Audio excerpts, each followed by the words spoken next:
joining us right now on the Boardwalk kind of hotline. You can follow him on Twitter at Andy_Benoit. You've probably heard him before on the Sports Illustrated NFL podcast. Of course, he is here on behalf of betonline.ag to get more into the NFL season. Kicked off last night. Andy is very detail-oriented in his study of the NFL film tape, so it's always great to hear from him. Andy, how you doing on this Friday?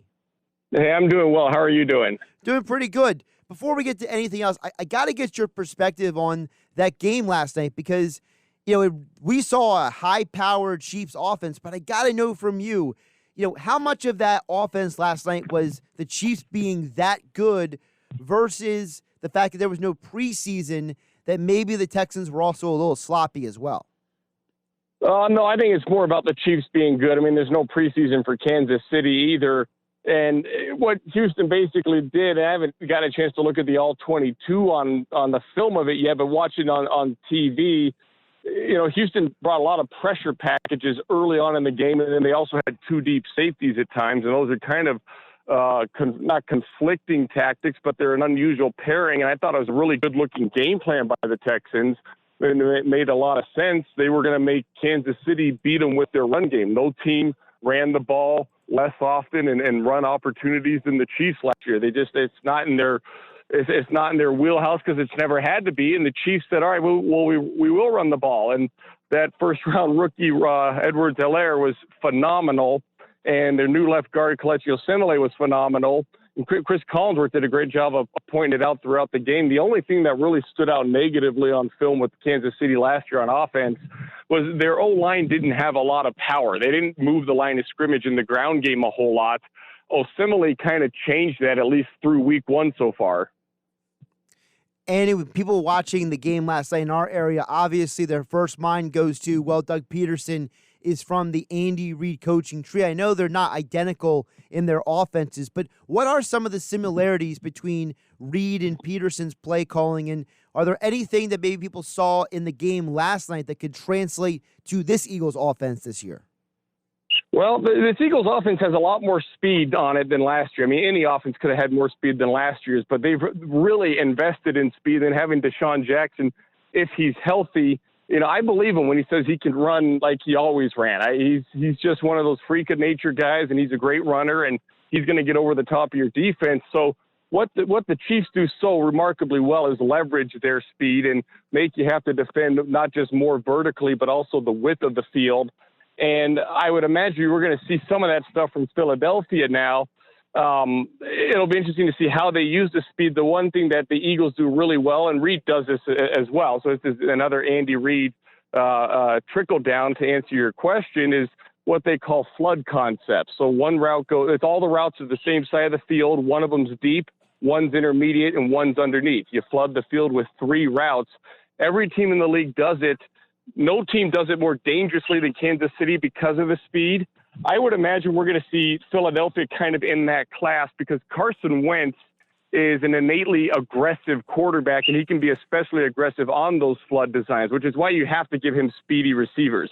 He's going to throw those balls anyway. You might as well have receivers that can create the space and separation to make the windows be there. Andy, you mentioned Carson Wentz, of course, Andy Benoit being brought to us today by BetOnline AG. Carson Wentz, right now, according to the preseason odds still out there, he's 25-1 to win the regular season MVP. What is your perspective on Wentz from what you saw last year and where you think he may grow even more coming into now his fifth year in the NFL? Well, I have high expectations for Wentz because I think some of the traits he has are special and the kind of traits that can really separate a QB. The main one being the ability to extend a play without having to break down the play, extend plays from within the pocket, or when he gets outside the pocket, he's still reading his full route combinations. He's not just looking for the first guy that comes into his line of vision. So he walks a fine line between reckless and disciplined sometimes. A lot of great players have. I would take Carson Wentz in a heartbeat to start my team with, though, as long as you can keep him healthy in the pocket. And that's the other part, is he will take some hits just by the nature of how he plays and the courage he plays with. So that's something that's I'm sure is tough and stressful on a coaching staff, is how do we allow Wentz to be great like that without letting him be at risk too much, without letting him put himself, frankly, at risk too often. One of the big arguments a lot with Wentz is between him and Dak Prescott. And I'm curious, from what you've seen on film, what are the strengths and weaknesses of each guy compared to each other? Because obviously, because they're both in the same draft class, because they're both in the same division, it feels like these guys are going to be linked together for probably the rest of their careers. Well, I love that question. That's, Prescott became a lot more refined last season. He's become a pretty quality passer. I don't know if he is quite as raw, talented of a passer as Wentz is. Wentz is probably a little bit physically stronger than Prescott. Prescott's a little more mobile than Wentz, of course. But both of those guys can do what the other guy does for the most part. And where they're both really comfortable is when they spread out into empty formations. I remember Wentz, the second he came into the NFL, his third game, the Eagles went hurry-up spread the whole second series against Pittsburgh because he's comfortable reading the field and taking ownership of the offense. Prescott's like that as well. So I think both of these guys can be effective in the pre-snap phase, and Dallas, to their credit, has done a lot to enhance their scheme to really play to that for Prescott.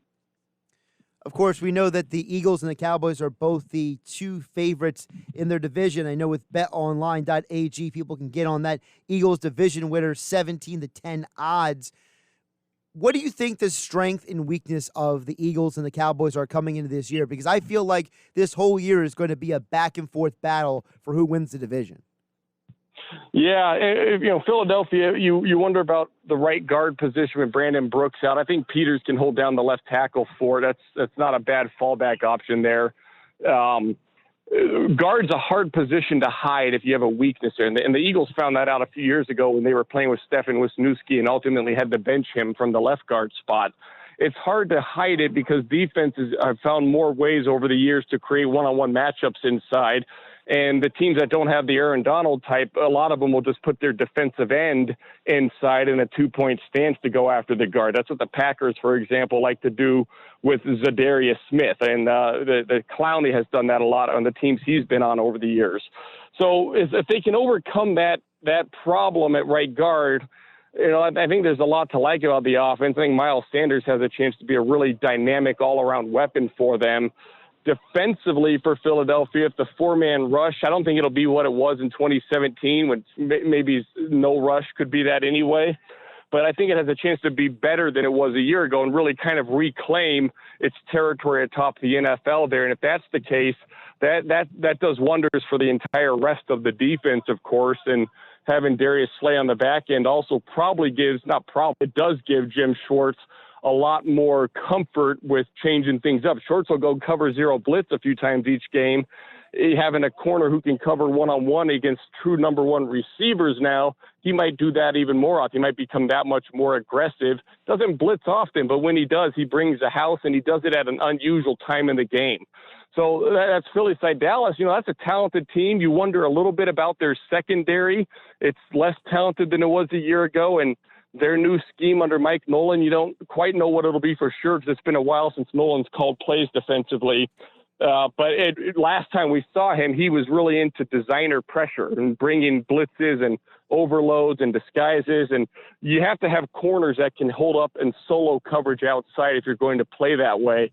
And that's the question about Dallas. Really, their offense is it doesn't have a weakness. It's not a perfect offense, but there's no obvious weakness. So really, it's that secondary you wonder about with Dallas. Andy Benoit joining us here on the Boardwalk Kind of Hotline on 97.3 ESPN. You can follow him on Twitter at Andy_Benoit. Of course, he's being brought to us today on behalf of betonline.ag. Andy, let's get a couple more NFL around the league points. I really want to know, what do you think of the Pittsburgh Steelers coming into this year? Because I'm very fascinated with Ben Roethlisberger is going to come back looking like. We know that when pitchers in baseball go under the same surgery that he had, they usually come back as good, if not better, than they were before. And now he's coming into a team that, frankly, if they had a legitimate quarterback last year, they probably could have been a playoff team with that defense. Yeah, no, that's a good point about the pitchers. I mean, there's probably two differences there. One is a pitcher's in total command of his angle when he throws the ball. He's in charge of his mechanics.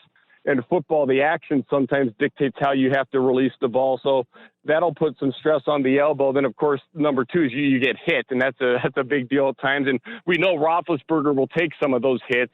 Let's assume he's 80 or 90% of what he was before, which, we're guessing there because we really don't know about the elbow, but let's just assume that's where he'll be. I think that makes Pittsburgh a contender. They had a really dynamic defense last season, led the league in sacks, right up near the top, and forced turnovers. They do a lot of different things schematically. They'll blitz and play zone coverage at the same time, which is an unusual combination. And they'll not just do it out of one deep safety. They'll play two deep safeties and still blitz and play zone. So you have to process a lot of information when you play against them. It's a hard defense to deal with. If you put even just a decent offense opposite that defense, that team's going to win some games. I mean, that last year Pittsburgh had a very subpar offense and went 8-8.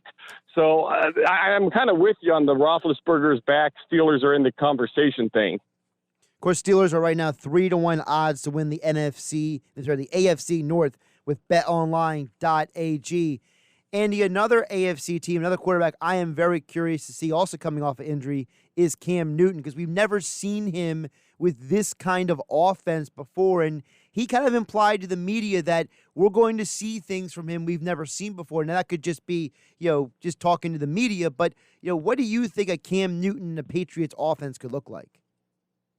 I think it's going to be very run heavy. I think Belichick understands that there's an advantage right now in the pass-happy NFL if you can be the team that has an exotic smash mouth run game that faces all these pass-oriented defenses.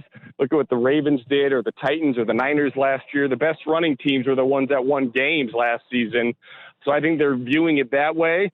And my guess for what Newton's referring to what we've never seen from him before, I can't imagine they're going to ask him to do a lot of the quick strike stuff that Tom Brady did. They're just different styles of passers. I don't know if Newton's ideal for that. What he is ideal for is a power passing game, drop back, throw 20 yards downfield to seam balls, those deep out routes. He's very good on that. And then I think what he'll do that we haven't seen before is scramble more. He has a lot of rushing yards in his career. He's really not a scrambler. I mean, the year they went to the Super Bowl in Carolina, I think he scrambled twice all season. His rushing yards have come from designed runs. So he's not a running QB. He's a quarterback that just sometimes acts as a fullback. I think New England's going to encourage him to be a running QB, in part because, quite frankly, they've got him on a one-year rental. I mean, think about how you drive a rental car sometimes. They're going to try to maximize Newton's legs because Newton's legs are a great weapon. Absolutely. Andy Benoit on Twitter at Andy_Benoit here today on behalf of BetOnline.ag. Andy, one more before I let you go. I want to know your perspective on the NFC West. I feel like there could be an argument made for all four of those teams to make noise this year. What is your perspective on that division? Yeah, I agree with you. San Francisco's the defending champ, of course, and they brought everybody back. So I think just by default and out of respect for what they accomplished last year, you probably have to say they're the favorite starting off here in week one. The Rams were in that Niners position the year before, and I think they're going to be much better than they were a year ago. Seattle I've come around on Russell Wilson to where I can say Seattle has Russell Wilson there in any game because of his unique style of play. And in Arizona, if they were in a different division, we'd probably be debating them as a possible wild card team. And maybe they are in this division as well. I mean, they're very talented in a lot of the right spots. So I think the West, top to bottom, there's probably a good argument to be made that it's the best division in the NFL. You can catch Andy Benoit on the Sports Illustrated NFL podcast and follow him on Twitter at Andy_Benoit all NFL season long for all kinds of great NFL analysis and insights. And as all guests, he appeared today here on 97.3 ESPN on the Boardwalk Honda Hotline on behalf of BetOnline.ag. Andy, great stuff today. Appreciate the time. All right. Thank you. Appreciate it.